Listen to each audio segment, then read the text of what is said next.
Okay, YouTubers, this is Joe from ArtAlienTV. Another game of interplanetary I Spy going on here, and we're back on Mars, but we're looking at the Opportunity Rover today. And this is an image that NASA kind of gave us fairly recently, probably about a month back, a couple of months back maybe. And it's a large format TIFF image of Knudsen Ridge along Marathon Valley, okay? And you can either get it like this, which is colour corrected, or you can get the so-called raw version, which is kind of orange, which is not very nice to look at at all. So there we go. I'll let you read up on this. You can. I advise downloading the TIFF, which is 22 and a half meg, which is big, but it's not massive. Actually, the JPEG isn't bad either. So either way, you can check them out on your mobile device if you like. And the area we're looking at is just here in the middle. I'm a bit nervous about this find because it scared me a little bit, and it's kind of drawn me to some rather strange conclusions here, which I'm reluctant to be drawn into, as you will see in a minute. Okay, let me show you the folder I've got here with the images in. Now, here's the image as it comes when you download it. This is the TIFF image, and the area we're looking at is right here, okay? And there's what looks like here, a carved head of some kind of ape, like a orangutan, or something similar, some kind of ape. And I actually found this months ago, and I haven't bothered to publish it because I thought it was pretty vague. And it could just be a rock that happens to be shaped that way. But I went back over, I've been going back through a lot of the stuff on my desktop recently, and I looked over to the left and spotted this. Now, at first glance, that may look like a rock, but the fact that it's near this rock, which happens to look like an ape, made me think, hang on a minute, is that really just a rock? And if you look really carefully, you've got an eye, a nose, a mouth with teeth here. And I know it's pretty vague. In fact, it helps if you sit back a bit like this. And hair up here, okay? Now, let me show you what it looks like after I've enhanced it very slightly. I'll flick through these. But, I mean, this is just a raw clip, okay? Nothing done to that. Just been enlarged. That kind of smooths it out a bit, and I've added more pixels to it just to get rid of the blockiness, okay? So I can zoom in a bit. No, nothing done to that, okay? Basic enhancement. I've just enhanced the lines here where the possible mouth is and around the nose. Let me go back and flip back again, okay? Check out this mouth area here, okay? You've got teeth here, and you've got a mouth and a nose here, okay? Let me flick through, there we go. Now that's just done with contrast added, and I've obviously brightened it as well, okay? And this is what happens. I'm not adding detail that isn't here, this is actually in the image, okay? I'm just making it more obvious to the viewer. And there we have it, there's an eye there, and I haven't put that eye in. You can actually see the eye already here.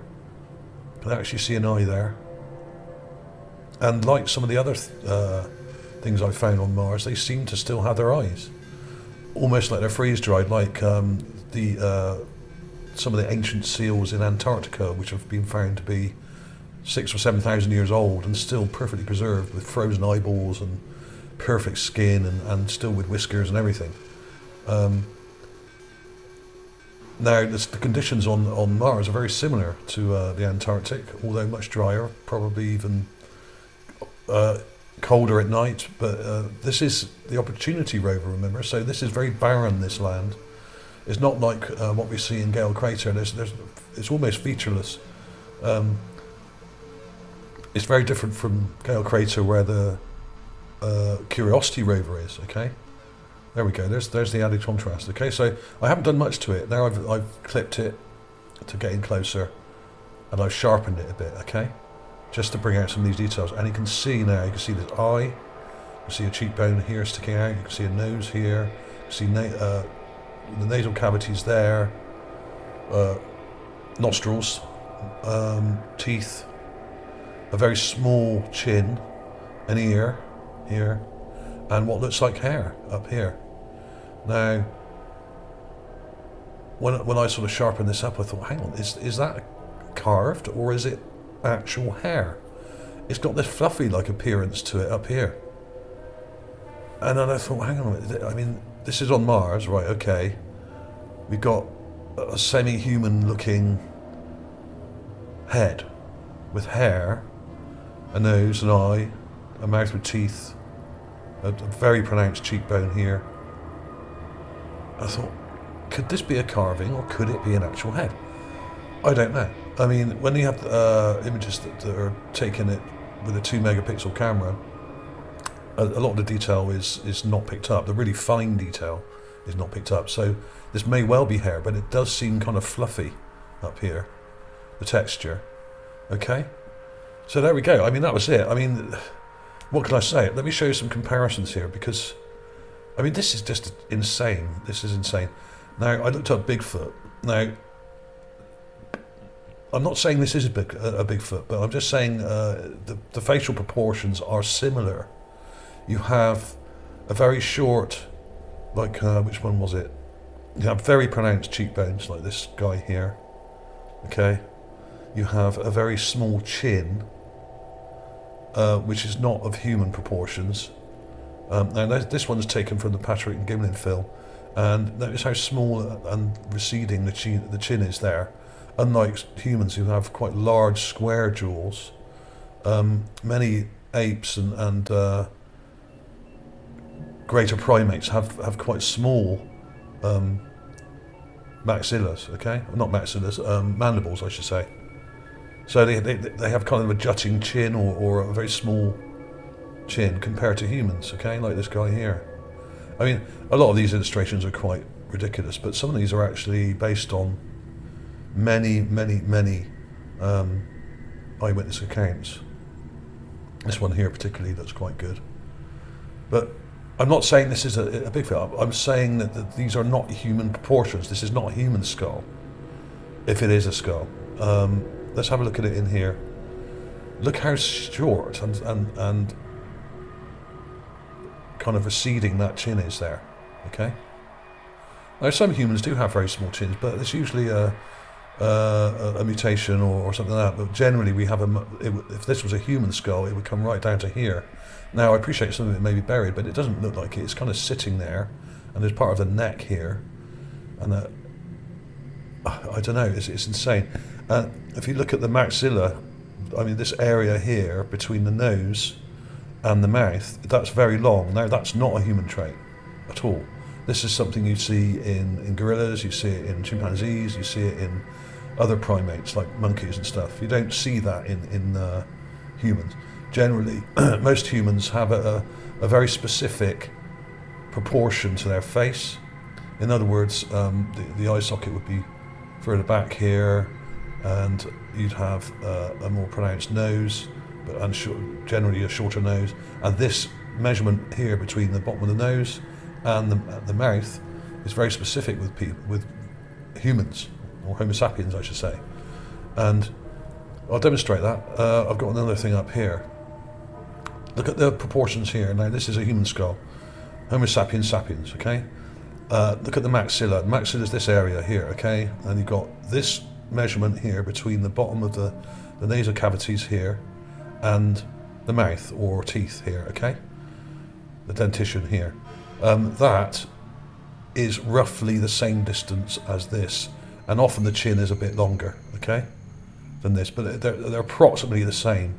Other proportions with humans, the eye sockets will line up with the ears. You can't see ears on this, but they do with people.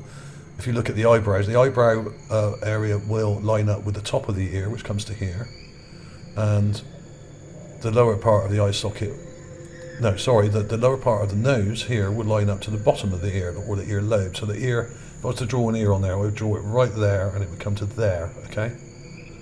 And this is these are human proportions which were worked out by the ancient Greeks and probably the ancient Egyptians in their carvings. They understood these proportions, and if you look at the statue of, say, Nefertiti or someone like that, who has perfect human proportions and a totally symmetrical face, you'll see this very thing. Okay, but so look at the proportions. The eyes are halfway between the top of the head and the chin. Okay, and we have these proportions here between the bottom of the nose and the teeth is relatively short. Okay. Until you look at something like this, which is a gorilla skull, okay, where you have much more pronounced teeth. You have a sloping maxilla here, and this measurement is often much longer than the chin. You have a receding chin here, okay. See it? So what we have here is some kind of ape, or proto human, or whatever you want to call them. There's many politically correct terms and incorrect terms that I could come up with, but this an ape man, what can I say? The proportions are of a non-human. This is not a human skull. This is not an ape skull. It's an alien skull, if it is a skull. It may just be a random collection of rocks that happen to look like a proto-human or alien skull. But I don't think so. There's too many coincidences here. There's an eye with an eye socket, there's a nose with a pronounced cheekbone, there's an ear in the right place, there's a mouth in the right place, there's teeth in the right place, which are quite pronounced. There's one sticking out here, just here, see? Quite pronounced. And that's something you would see in a gorilla or a chimpanzee skull. Okay, let's go back to these again, just to bring that home to you. Look at this one here. Look at these pronounced teeth. Look at these up here. Look how pronounced their teeth are. Much more pronounced than human teeth. They're not straight. They stick out. The maxilla points forward. They have a receding chin. Very pronounced eyebrows. I'm not saying this is gorilla, and I'm not saying it's a chimpanzee, but it's not human, and it's not Homo sapiens. This is another species of humanoid, I could say. So there we go. And the fact that you've got, I mean, this is just insane. The fact that you've got this nearby, which is basically a possible carving or effigy of a ape of some sort, a great ape. I mean, this may not be, this may be a coincidence. But why would there be two of these together, practically only a couple of meters apart? I mean, this one, it was difficult to enhance this because this is a lot smaller than this one, okay? But that's kind of the enhancement. And this just happens to have an ape-like face with a small nose and eyes. You can see two eyes here, 1, 2, very small nose, a very large maxilla, much like you would expect to see on an ape, and a receding chin, okay? But like I said, this may well be a random kind of rock that just happens to look like that. But there are other weird things in this image up here. There's something weird I just noticed there. That's strange. Don't know what I'm going to call this, but people are going to be very skeptical about it, and so they should be, because this is insane stuff. And I literally only found this yesterday, this new find. And it really kind of scared me, actually. I thought, what the hell are we looking at here? So, as always, guys, answers on the postcard. What do you think? Is this an alien skull? Thanks for watching. See you soon.